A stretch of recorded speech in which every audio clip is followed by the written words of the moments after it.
Bismillah,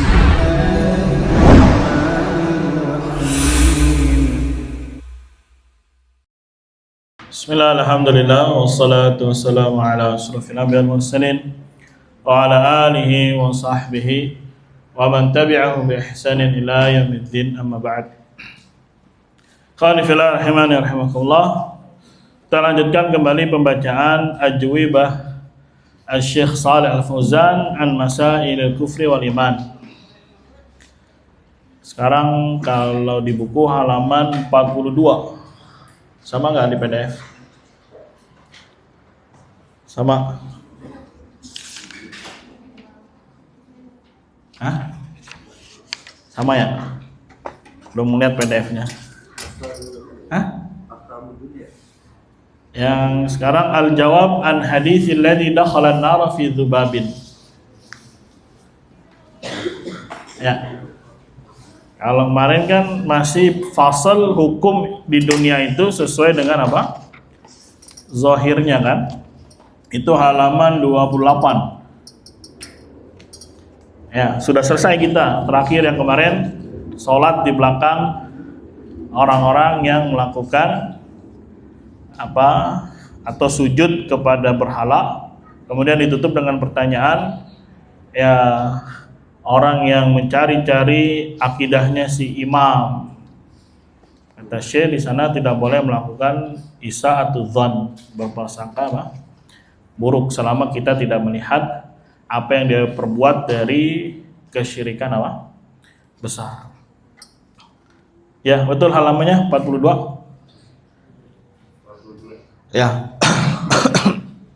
Qala al-mu'allif hafizallah al-jawabu an haditsil ladzi dakhala an-nar fi dzubabin.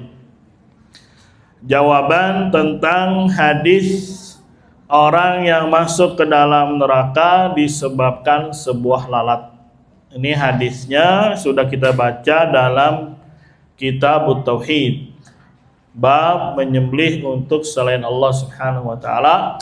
Kemudian membawakan hadis dari Tariq Ibn Shihab, ya ada kisah dua orang yang melintas di sebuah desa, di sebuah tempat, gak taunya harus mengorbankan sembelihan. Su'ila Syekh Shalih Al-Fauzan hafizahullah.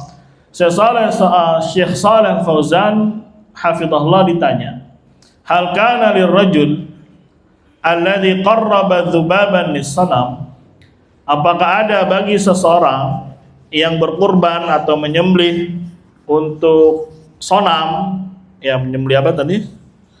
Dzubab, lalat. Kemudian diulang lagi pertanyaannya, hal kana lahu makhrajun fi an yadhbaha lakin duna ay ya'taqida taqarruba, apakah boleh bagi lelaki tadi untuk menyembelih tetapi niatnya bukan taqarrub, jadi tetap dia nyembelih ya untuk sonam tadi kan, tapi dalam hatinya ya bukan untuk taqarrub, jadi pengen bermain di dalam apa nih hati gitu.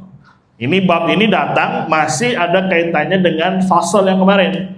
Hukum dunia itu dibangun sesuai dengan zahirnya. Kemudian baca kisah ada orang yang nyembelih untuk sonam, nyembelih dzubab, nggak taunya masuk ke dalam apa? Neraka. Terus ada yang nanya, gimana tetap nyembelih gitu, tapi tanpa meyakini i'tiqad, tanpa meyakini taqarrub, ya sekedar untuk menyelamatkan apa? Diri sendiri. Yang penting kan kita sembelih, selesai urusan. Masalah hati kan dia nggak tahu, yang penting saya apa? Selamat. Nah, itu. Al-jawab, saya berkata, hatta meskipun laukana ma lahu makhraj, andai kata lelaki tadi tidak memiliki solusi lain, tidak memiliki jalan keluar, ma yambaghi an yadhbaha li ghairillah, tetap tidak layak, tidak boleh untuk menyembelih selain Allah Subhanahu wa taala. Jadi tetap dihukumi secara apanya? Zahirnya. Adapun masalah hati itu nanti urusannya kepada Allah Subhanahu wa taala. Syuf itu dari kata syafa yashufu, artinya lihat. Biasanya kalau orang Arab itu bukan undur, tapi apa? Syuf. Ya, syuf itu perhatikan, lihat. Alladzi aba, orang yang enggan an yadbaha untuk menyembelih, wa qatalu, kemudian penduduk kaum ini membunuhnya. Hadza ma lahu makhrajun. Orang ini tidak lagi punya jalan keluar memang. Ya udah, satu-satunya harus apa? Nyembelih. Tapi apa yang dilakukan? Sabara 'ala tauhid. Dia bersabar di atas apa? Tauhid. Hatta qutila, sampai dia dibunuh. Asyirkul akbar ma yu'dzarul insanu bihi. Maka syirik besar, seseorang itu tidak diberi dispensasi dengannya. Ya, kemudian saya membawakan hadis, ya hadisnya diriwayatkan oleh Imam Ahmad dari Mu'adz bin Jabal. La tusyriku billah wa in qutiltum aw hurrittum. Janganlah kalian menyekutukan Allah meskipun engkau itu dibunuh ataupun dibakar. Kama fil hadis, sebagaimana dalam sebuah hadis. Ya intinya di sini Syekh ya sebagai mufti ya ketika menjawab memang fokus di hadis Dzubab tadi. Ya fokusnya di mana? Di hadis Dzubab yang seseorang menyembelih untuk sonam, menyembelih dzubab yaitu lalat untuk sonam, kata redaksinya dakhalan nar, disebabkan menyembelih dzubab sehingga membuat dia masuk ke dalam neraka. Maka di sini Syekh menghukumi ya secara zahir nas yang datang, dalil yang datang, bahwasanya hukum itu tergantung perkara yang nampak. Ya, kalau ada yang bilang dia dipaksa, maka kita lihat syarahnya para ulama. Sebagaimana kitab Tauhid yang terakhir kita baca dari syarah Syekh Shalih Al-Syekh, beliau mengatakan ya para ulama menjelaskan hadis itu, yang pertama tidak ada paksaan di sana. Tidak ada paksaan di sana, karena mereka para ulama berdalil dengan ya kalimat di la yajuzuhu ahadun hatta yuqarriba lahu syai'an. Tidak boleh salah seorang lewat sampai dia mengorbankan sesuatu untuk sonam tadi. Maka ada kesempatan untuk dia, nggak usah lewat, sudah pergi aja. Ya, nggak usah lewat. Jadi ya sudah, dia lebih baik pergi. Kan misalkan antum masuk satu kampung, antum tidak boleh masuk kecuali harus nyembelih gitu kan. Maka antum punya kesempatan untuk pergi, ya udah baliklah. Saya nggak mau nyembelih. Nah, maka dari sana para ulama menegaskan ya hadis ini memang tidak ada paksa. Tapi yang satu memang ya pengen lewat tapi akhirnya harus menyembelih sesuatu. Makanya dihukumi secara zahir orang ini ya musyrik kafir karena menyembelih untuk selain Allah Subhanahu wa ta'ala. Ini taujihat ya arahan para ulama terkait hadis Dzubab ini. Kemudian yang kedua, ada yang berpendapat ya cerita ini tentang syariat sebelum ya syariat Nabi Muhammad sallallahu alaihi wasallam. Jadi kalau mereka itu dipaksa dan itu ujian untuk mereka, tidak ada pilihan. Ya nggak boleh dikerjakan. Walaupun dipaksa, walaupun diancam dibunuh, tidak boleh ya dia mengerjakan kekufuran. Maka pilihannya ya sudah mati sudah. Tapi memang untuk di syariatnya Nabi Muhammad SAW diberikan keringanan ya selama hatinya mutmain bil iman, tenang dengan keimanan. Nah, lihat bagaimana seorang mufti menjawab ya ketika ada beberapa pendapat di sini ya. Misalkan oh iya bisa jadi orang ini hatinya enggak gitu konsepnya. Ya, tetap dihukumi secara secara zahir perbuatannya. Karena ketika mungkin harus begini nanti merembet ke perkara yang lainnya. Jadi setiap ada orang yang melakukan kekufuran harus dicek apanya dulu? Hatinya. Padahal memang jelas kalau yang antara dipaksa dengan tidak dipaksa itu kan perkaranya jelas ketahuan. Misalkan ada orang ke kuburan, ya dia doa di sana, tabaruk di sana. Ini kan jelas perbuatannya. Mafhum? Ya, kita lihat tidak dipaksa nih. Ya sudah kita hukumi secara apanya? Zahirnya. Tapi kalau misalkan harus begini dulu, begini nanti merembet ke semua perkara, orang yang melakukan syirik besar harus ditanya apanya dulu? Tanya hatinya. Sedangkan hadis tersebut ya anggaplah ya dia tidak dipaksa, ya sudah ketika dia melakukannya dihukumi secara apa? Zahirnya orang itu apa? Musyrik. Wallahu a'lam bishawab. Kemudian su'ila Syekh Shalih Al-Fauzan hafizahullah, qala al-musannif di sini maksudnya Syekh Muhammad Ibn Abdul Wahhab di dalam kitab Tauhid. Jadi setelah bawain kitab larangan menyembelih untuk selain Allah, biasanya kan ada fawaid tuh 1 2 3 4. Di situ Syekh Muhammad berkata, wa fihi ma'rifatu qadri syirik. Di dalam hadis ini ada ma'rifah, pengetahuan tentang kadar kesyirikan. Ya, fi qulubil mu'minin, di hatinya kaum mukminin. Berarti syirik itu perkara yang besar di hati kaum mukminin. Kaifa sabara 'alal qatli? Bagaimana dia bisa bersabar? Lihat bagaimana dia bisa bersabar terhadap pembunuhan. Walam yuwafiqhum ma'a qaunihim lam yatlubu minhu illal 'amal adh-dhahir. Dan dia tidak mau memenuhi orang-orang kampung tadi, padahal ya orang kampung ini, penduduk ini tidak menuntut mereka kecuali hanya perkara zahir. Jadi sebetulnya bisa aja kan dia untuk mengelak atau di dalam hatinya, tapi tetap dia mengagungkan perkara tauhid. Dia mengagungkan bahayanya kesyirikan. Padahal yang dimintakan hanya perkara apa? Zahir. Ya, bisa aja mungkin dia untuk mengelak di dalam apanya? Hatinya, tapi seorang mukmin tidak melakukan hal tersebut. Kemudian ditanya lagi, kaifa yujma'u baina hadza? Bagaimana menggabungkan ini wa baina qauli Nabi sallallahu alaihi wasallam dan ucapan Nabi yang lain, innamal a'malu binniyat. Sesungguhnya amal itu tergantung niatnya. Apa jawabannya Syekh? Humma qalu, mereka penduduk kampung tidak ngomong i'taqid. Ya, harus yakinilah anna dzabha li ghairillah yajuzu. Bahwasanya nyembelih untuk selain Allah boleh. Ma talabu minhul i'tiqad. Orang kampung tidak meminta dari rajul tadi keyakinan, tidak. Talabu minhul amal wa dzabha li ghairillah. Hanya meminta amal apa? Ya, mengerjakan nyembelih untuk selain Allah Subhanahu wa taala, fawafaqahum ala dzalik. Kemudian laki-laki tadi menyetujui perbuatan tersebut.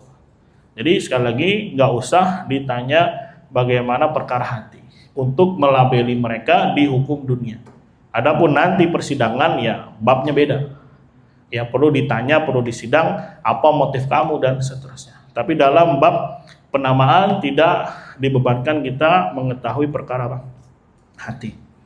Su'ila Syekh Shalih Al-Fauzan hafizahullah, hal yukhadhu min hadits Tariq ibn Shihab anna al-muslim yakhruju minal Islam bil amali adh-dhahir walau lam ya'taqidhu.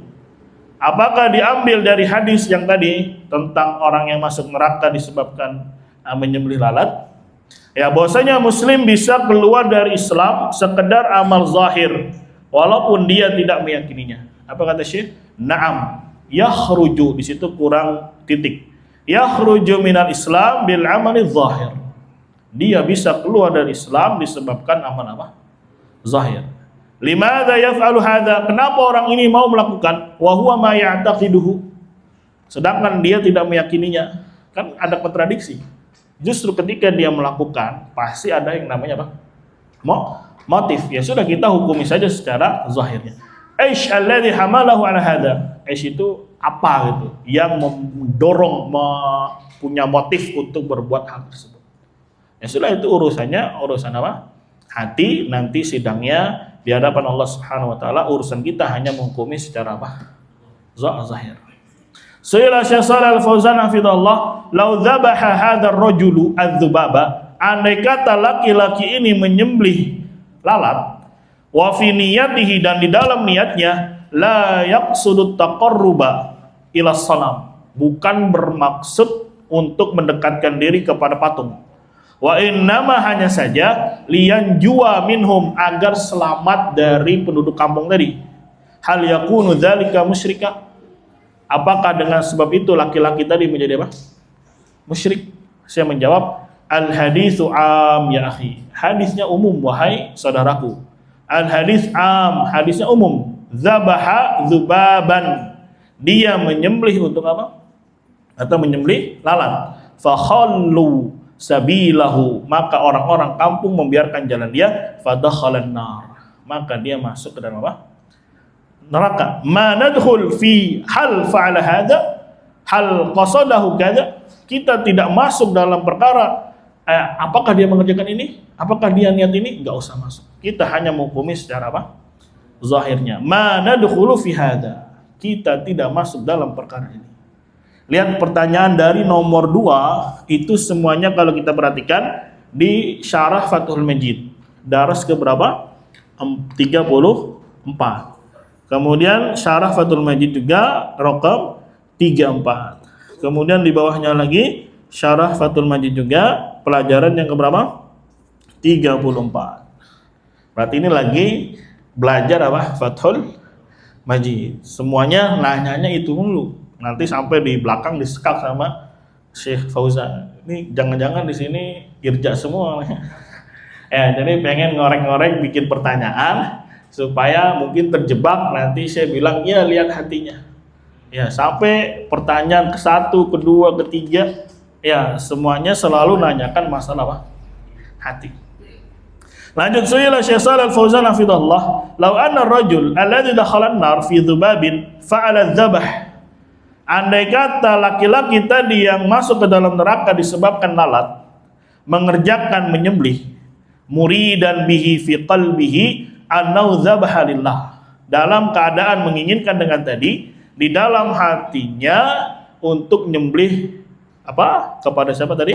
Allah SWT. Belum selesai nih pertanyaannya, masih titik-titik. Langsung sama saya di stop, ma alaina minhu. Tidak ada bagi kita dari hal tersebut. Ya, kan ini pertanyaan andai-andai semua, andai begini, andai begini, nggak ada. Ya sudah, kita lihat bagaimana Nabi menceritakan, Nabi mengabarkan, Nabi menghukumi secara apa? Zahirnya. Mastafsala min hadza, Nabi SAW tidak merinci apakah dia niat atau tidak. Hadza kalamun fadin. Ya, ini omongan kosong. Jadi kalau antum nanti di Arab Saudi bilang kalam fadi, marah-marah nanti dia. Maksudnya kalam kosong nih, omong kosong. Ya, nggak ada faedahnya, nggak ada manfaatnya. Utrukuna minhu, tinggalkanlah kami dari pertanyaan-pertanyaan tersebut. Sama dari Fathul Majid, daras ke berapa? 34. Berarti sudah berapa tuh? 1, ya 4 sudah. Ya, nanyanya masalah-masalah apa terus? Hati. Su'ila Syekh Shalal Fauzan hafizahullah, Syekh Shalal ditanya, haditsur rajul alladzi dakhala an-nar fi dzubabin. Hadis tentang laki-laki yang masuk ke dalam neraka disebabkan lalat. Hal yu'khad minhu, apakah diambil darinya adamul uzr bil jahli, tidak adanya dispensasi karena kebodohan, fi masail syirik fil ibadah, dalam masalah kesyirikan di dalam ibadah. Ya, ini pertanyaan kayak modelnya pengen memurojai kalau bahasa orang Arab itu. Ya, dimurojai, apa dimurojai? Supaya saya mungkin keinget, wah iya ya bukan begini gitu. Kayak dikasih apa namanya, dikisi-kisi, bukan dikasih. Ya supaya mungkin ketika ditanyain ini nanti sayanya oh iya ya gitu. Nanti akan berubah itu pendapatnya. Ya, li'anna hadzal rajul kana jahila, dikarenakan laki-laki tadi ya sih orang yang apa? Jahil, walam yu'zar, dan tidak diberi uzur, wa dakhalan nar, kemudian dia masuk ke dalam apa? Neraka. Apa jawabnya Syekh? Az-zahir annal irja'a mutamakkin min ba'dil hadirin. Yang zahir, yang nampak bahwasanya irja pakai anna lagi, bahwasanya irja, penyakit virus irja ini mutamakkin itu bercokol. Ya, menetap. Ya, min ba'dil hadirin, dari sebagian siapa? Ya, para hadirin ini, audiensnya. Habis nanyanya masalah apa terus? Masalah hati. Terus berarti kalau begitu nggak diberi uzur dong saya gitu. Dan selama ini belajarnya kita apa gitu ibaratnya lah. Kan yang melakukan syirik besar memang dari awal tidak diberikan apa? Uzur. Kenapa tanya lagi? Kenapa tanya lagi? Makanya saya sampai apa? Ya dalam tanda apa ya? Kutip lah ya. Kesel lah itu ya. Bukan tanda kutip lagi ya emang apa ya? Kesel ini semuanya darasnya sama, Fathul Majid, ya pelajaran yang ke-30 berapa? 34. Dan semuanya pertanyaannya sama, ya bagaimana kalau dia tidak niat, bagaimana kalau dia begini, bagaimana kalau begini. Ya. Jadi Syekh tadi udah bilang ini kalam fadhi, kalam yang apa? Omong kosong, ya, dan juga di awal beliau sudah lemah lembut tuh. Ya sudah kita hukumi secara zahir. Ya, kita tidak ada urusan dalam masalah hati seseorang. Dibilang lagi hadisnya umum. Ya, tanpa dirinci harus begini, harus begini. Ya udah, selama dia melakukan perbuatan syirik besar, maka dihukumi sesuai dengan bab penamaannya. Ya, adapun nanti di sidang di dunia ternyata setelah diinterogasi, oh saya dipaksa, ya baru diusut kembali. Siapa yang paksa kamu? Ya, nanti dipanggil orangnya dan seterusnya. Tapi ketika kita lihat di depan mata kepala kita sendiri, dia melakukan bentuk apa? Kesyirikan besar, nyembelih untuk selain Allah Subhanahu wa taala, maka apa? Dihukumi sesuai zahirnya. Misalkan orang nyembelih di laut, terus kita bilang, dia lagi nyembelih akikoh itu mah. Ya, orang nyembelih di laut dibilang ya, jangan-jangan dia lagi nyembelih untuk para tamu. Ya, akhirnya nggak ada yang namanya apa? Bentuk kesyirikan dalam perbuatan. Karena perlu ditanya dulu apanya? Hatinya dulu. Makanya kemarin irja itu secara bahasa adalah apa? Takhir, menunda, mengakhirkan. Padahal sudah jelas di depan mata. Dia bilang nanti dulu, tunggu dulu. Apa yang ditunggu? Hatinya. Ya, dia tahu nggak? Ya, kalau udah tahu, paham nggak? Ya, kalau sudah paham, jangan-jangan ada syubhan. Ya, syubhatnya harus diapain dulu? Dihilangkan dulu. Kalau ini sudah hilang, yang lebih wara, yang lebih berhati-hati, ya jangan. Ya, jangan kita harus kodi dan seterusnya. Subhat-subhat yang merebak di tengah kita. Nasallallahu alaihi wasallam. Anda baca lagi jawabannya. Az-zahir annal irja'a mutamakkinun min ba'dil hadirin.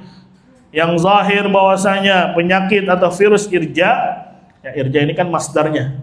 Berarti sebuah kata kerjanya, prosesnya itu, kegiatannya menunjukkan ada sebuah aktivitas. Ya, bukan sebagai perbuatan kata kerja, tapi ada sebuah proses kegiatan gitu.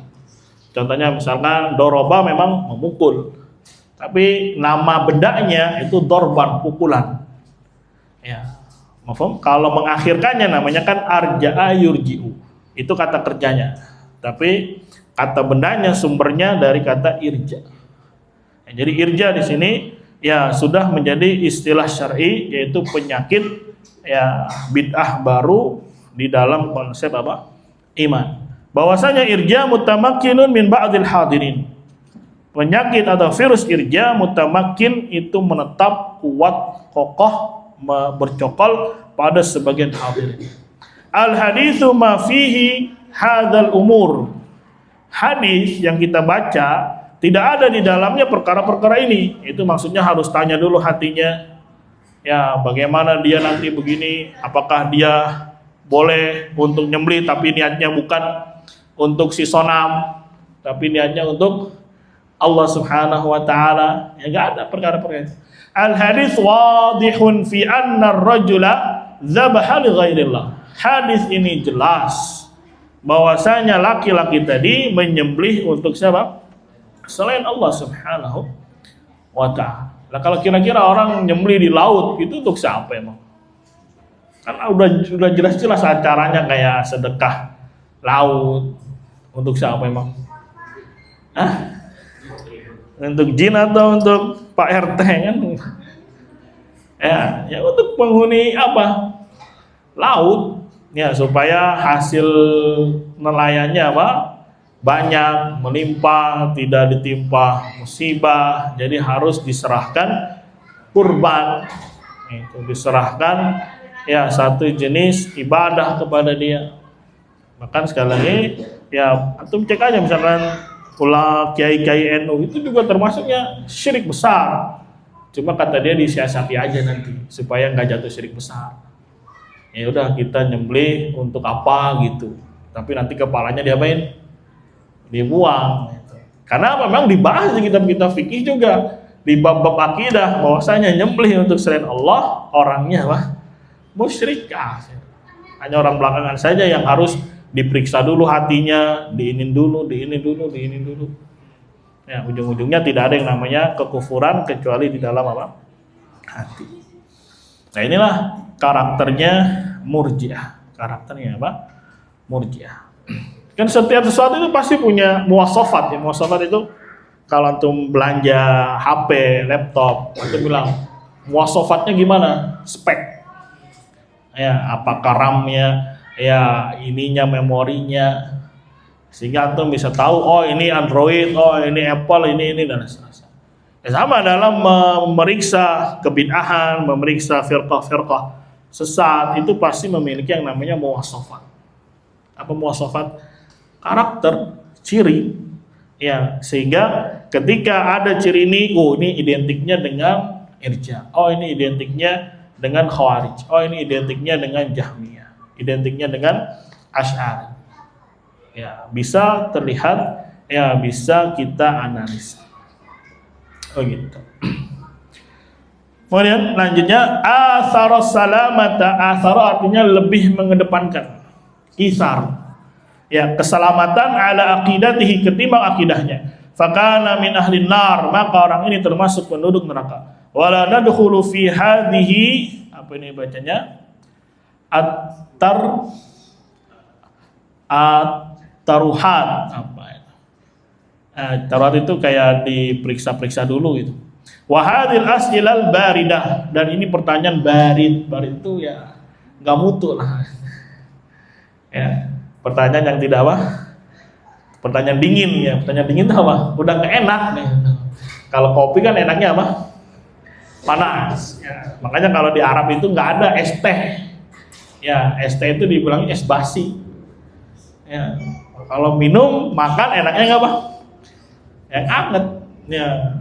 Makanya kalau mereka makan itu ya udah habis dari kompor langsung dihidang, masih segar. Tapi kalau sudah barit, udah dia nggak nafsu makan. Ya, makanya aneh ngeliat orang Indonesia minum teh pakai apa? Es. Nah, ini apa ini? Minum apa? Teh tapi pakai apa? Pakai es. Ya. Sampai saya bilang ini adalah as'ilah al-baridah. Ya, as'ilah yang apa? Dingin gitu, yang basi. Ya, yang sudah dijelaskan oleh para ulama. Ya makanya maksudnya baca kalamnya para ulama itu jangan cuma satu doang, itu banyak sebetulnya. Ya tinggal kita mau baca atau tidak. Jangan hanya ngambil kalamnya satu doang kemudian dipegang, ya seakan-akan itulah pendapat dari Syekh Fauzan atau Syekh yang lainnya. Terakhir, su'ila Syekh Shalih Al-Fauzan hafizahullah fil mas'alati tsalisata asyara, pada masalah yang ke-13. Ini sekali lagi di matan Kitab Tauhid masalah yang ke-13. Ya, Syekh Muhammad berkata ma'rifatu anna amal al-qalbi wal maqsudul a'zam. Bahwasanya amal qalbi dialah tujuan yang paling besar. Hatta inda abadatil awsan. Ya, sampai di sisi abadah para penyembah patung. Dinukil ani Syekh Muhammad ibn Utsaimin, dari Syekh siapa? Muhammad ibn Utsaimin rahimahullah. Ilman itu perlu diketahui. Bi anna man talabu minar rajul, orang-orang yang para penduduk tadi minta kepada rajul taqribaz zubabi, itu berkurban dengan apa? Lalat. Lam yatlubu minhul i'tiqad biqalbihi, tidak meminta dari laki-laki tadi i'tiqad, keyakinan di dalam hatinya. Fakaifa, baru fakaifa langsung di stop sama-sama Syekh Fauzan. Intinya hampir sama pertanyaannya dengan yang apa? Sebelum-sebelumnya pengennya nanyanya masalah apa terus? Hati. Saya menjawab talabu minhu al-amala wadzabha. Orang-orang penduduk itu meminta dari laki-laki tadi beramal, ya amal tubuh maksudnya, dan nyembelih. Al-qulubu biyadillah, adapun hati urusannya di tangan Allah Subhanahu wa taala. Ma talabu minhu an ya'taqida biqalbihi. Ya, para penduduk itu tidak meminta kepada laki-laki untuk berakidah atau meyakini dalam hatinya. Talabu minhu dzabha, menuntut darinya menyembelih. Wal umuru bi dzawahiriha, perkara itu tergantung yang nampak. Faman dzabaha li ghairillah fa huwa musyrik. Maka barang siapa yang menyembelih untuk selain Allah, maka dia musyrik. Wala naqulu al-umdah 'alal qalbi. Kita tidak boleh mengatakan yang terpenting adalah hati. Umdah itu pokok. Yang terpenting adalah apa? Hati. Nawa au ma nawa. Dia niat atau tidak niat. Hadza kalamun fadin, kata beliau. Ini kalam yang apa? Kosong. Ya. Makanya bisa jadi tadi di audiensnya, di madunya banyak orang yang terkena penyakit apa? Airja. Ya, langsung diapain? Udah langsung diputus gitu ya. Terakhir, Sayyidina Syekh Shalih Fauzan hafizallahu hunaka man yaqul. Di sana ada orang yang berkata, bi anna dzabha li ghairillah minal umuril muhtamalah. Bahwasanya menyembelih untuk selain Allah termasuk perkara-perkara muhtamalah. Muhtamalah itu ada kemungkinan ini, kemungkinan itu. Allati la yukaffaru fa'iluha, yang tidak bisa otomatis pelakunya dikafirkan illa ba'da ma'rifati qasdihi, kecuali setelah mengetahui isi maksud hatinya. Ya, karena bisa jadi dia untuk akikoh, bisa jadi untuk ini dan ini. Ya. Illa ba'da ma'rifati qasdihi wa su'alihi, kecuali setelah mengetahui maksudnya dan bertanya kepadanya. Fahal hadza sahih? Apakah ini sahih? Apa jawabannya Syekh? Nahnu malana illa lidzahir, atau az-zahiru. Tidak ada bagi kami kecuali perkara apa? Zahir. Ya. Wanal, kita baca la'ana yal'anu. Wanal anu man la'anahu Rasulullah sallallahu alaihi wasallam. Kita melaknat orang yang dilaknat oleh siapa? Rasul sallallahu alaihi wasallam.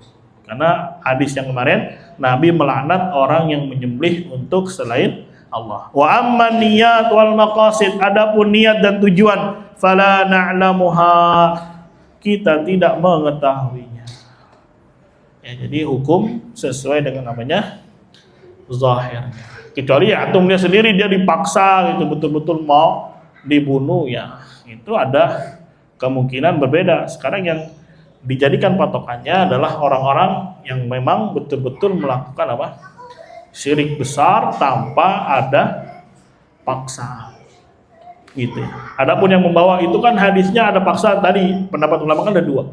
Ya, ada yang mengatakan tidak dipaksa, mafhum, ada yang mengatakan itu syariat orang-orang apa? Terdahulu.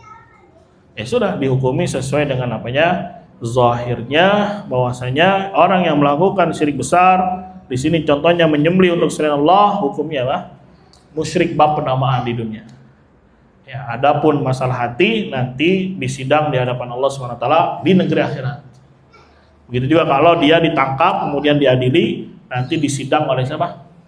Hakim. Ya, nanti istihadnya hakim.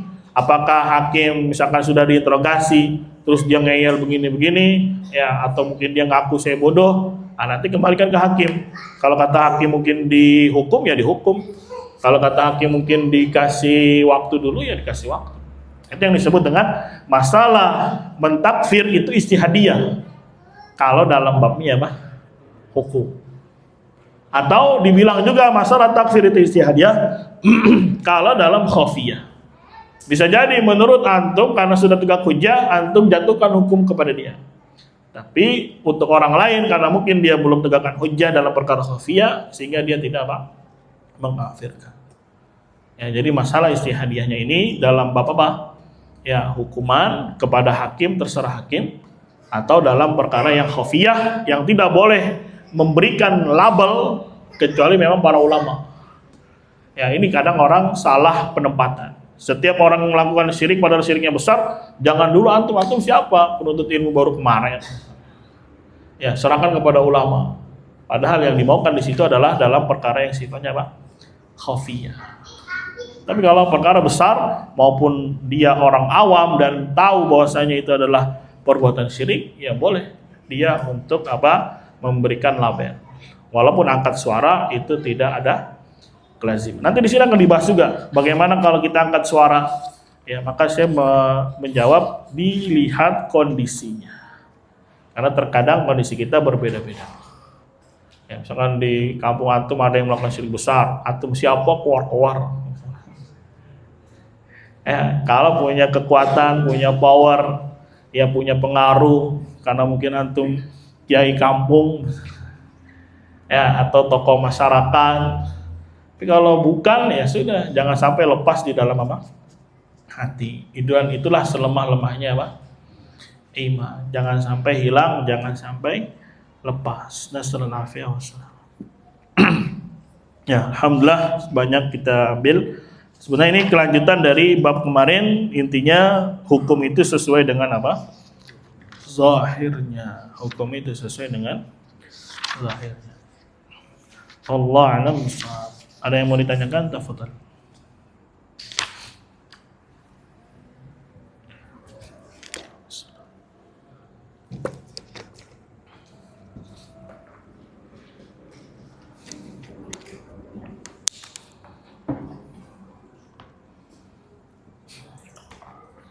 Cukup ya. Itu kita akhiri. Subhanakallahumma wa bihamdika asyhadu an la ilaha illa anta astaghfiruka wa atubu ilaik. Assalamualaikum warahmatullahi wabarakatuh.